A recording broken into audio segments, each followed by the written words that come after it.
Halo, kembali berjumpa dengan penjaga kabar kuburan. Hari ini saya masih berproses untuk mengolah kotoran sapi menjadi pupuk organik.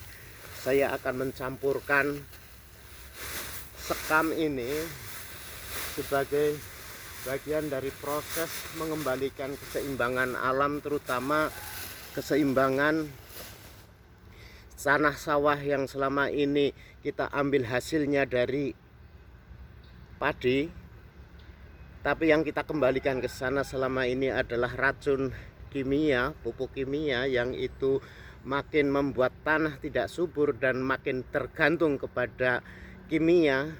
Produk dari kimia itu produk dari pabrik-pabrik kepunyaan kapital-kapital besar, dan itu artinya petani menjadi sangat tergantung dan sangat merugikan. Karena itulah sekam yang kita ambil dari sawah harus kita kembalikan lagi ke sawah untuk menjaga keseimbangan alam itu. Itulah yang selama ini saya sampaikan kepada para muhibin, terutama pemuja Habib-Habib Ba'alawi, yang sudah terbukti Habib Ba'alawi itu keturunan Yahudi. Mereka ingin mengkooptasi kaum pribumi yang hari ini mulai terbukti. Mereka ingin mendominasi, ingin menjajah kembali bangsa Nusantara yang hari ini kita mendekati proklamasi 17 Agustus 2024 ini.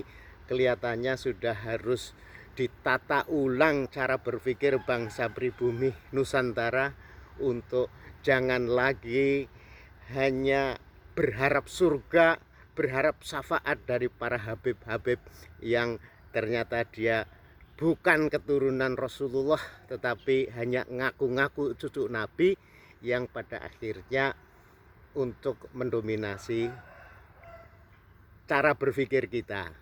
Ya, para muhibin, ayolah kita mulai gerakan memberdayakan alam lingkungan kita sesuai sunnatullahnya, untuk bagaimana memahami ayat alaihissallahu biahkamil hakimin. Itu berarti adalah kita bersaksi bala wa anadzalika minasyahidin.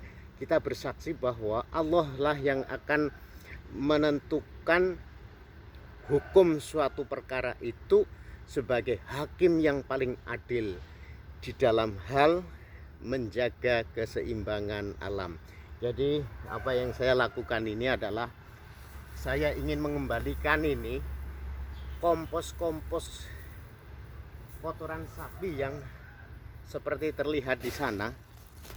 Saya hanya ingin memperlihatkan ya, kotoran sapi yang itu selama ini hanya dibuang. Jadi ini kandang sapinya di dalam sana. Ini dibuang begitu saja, seperti ini bentuknya, ya kan? Nah, saya berikan gambaran kalau diolah. Jadi selama ini kotoran sapi yang hanya ditumpuk di seperti itu, saya sudah buatkan lubang untuk penampungan. Nanti setelah sebulan akan saya olah, dan ini sebanyak ini kotoran sapi sudah harus dikelola. Nanti harus difermentasi terlebih dahulu. Agar apa? Agar ketika disebar ke sawah tidak menimbulkan gulma ataupun bakteri-bakteri yang merusak sifatnya hama. Karena itulah kembali saya ingatkan kepada para muhibin ya, terutama para muhibin ini, ayolah kita mulai berpikir yang lebih rasional. Agar apa? Ya, agar kita bisa betul-betul menjadi khalifah di muka bumi ini, mengolah kotoran sapi menjadi pupuk organik, sehingga pada saatnya sebenarnya seekor sapi, apalagi itu sapi betina, jumlah kotorannya setiap hari minimal 10 kg. Andai itu diproses menjadi kompos yang baik, itu akan cukup untuk minimal 1 hektar sawah bisa tercukupi dari kotoran sapi. Pupuknya bisa swadaya, petani bisa membuat pupuknya sendiri sehingga tidak bergantung kepada produk-produk pupuk kimia yang ternyata semakin hari membuat tanah semakin tidak subur, dan itu perjuangan kita. Para muhibin tentu saja menciptakan surga itu bukan dengan cara mencintai membabi buta para habib yang ngaku keturunan Nabi, berharap mendapat syafaat dari para habib itu dan dijamin masuk surga hanya karena mencintai habib. Itu doktrin sesat dan harus ditolak karenanya.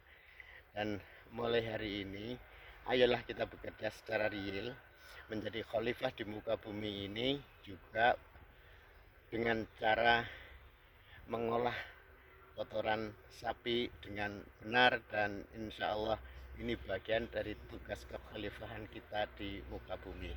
Jadi yang saya ingatkan lagi, para muhibbin, berhentilah mengharap surga hanya dengan cara mencintai Habib, memberikan apapun yang diminta oleh Habib dengan harapan mendapat syafaat Rasulullah hanya dengan cara mencintai Habib.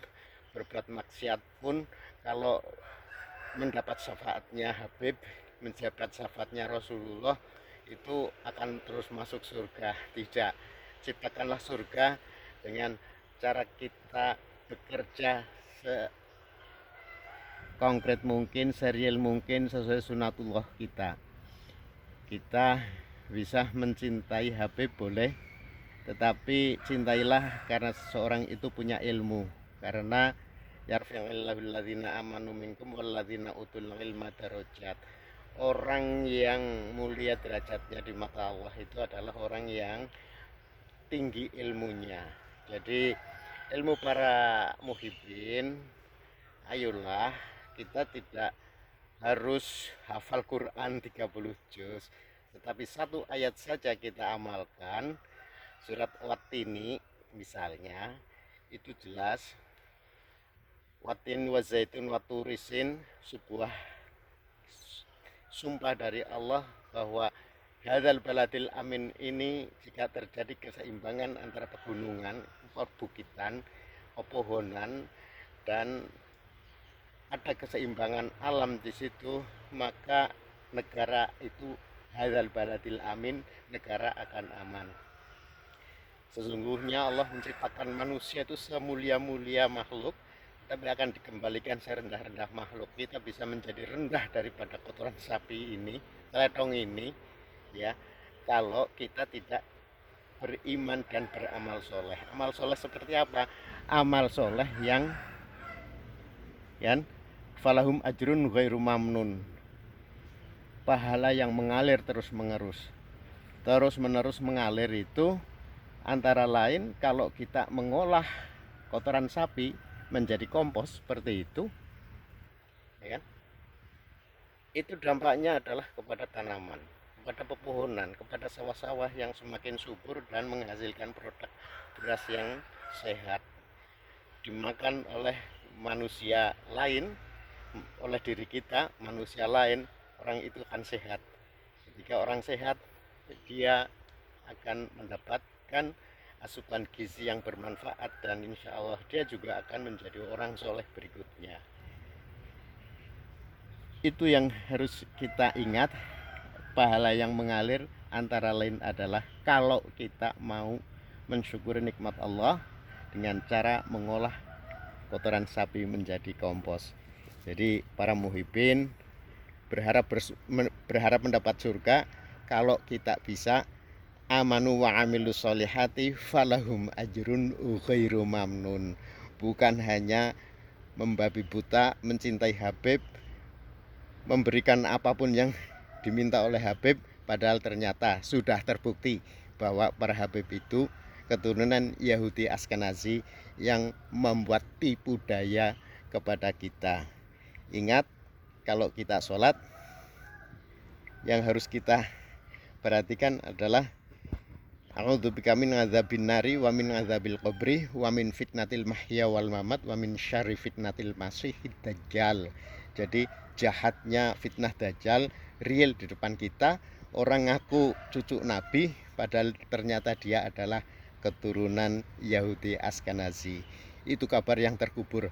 Semoga ente para muhibin bisa meresapi ini dan mulailah bekerja di lingkungan kita. Menjadi khalifatullah fil ard adalah mengelola alam sekitar kita agar bermanfaat untuk sesama manusia. Demikian kabar dari penjaga kabar kuburan.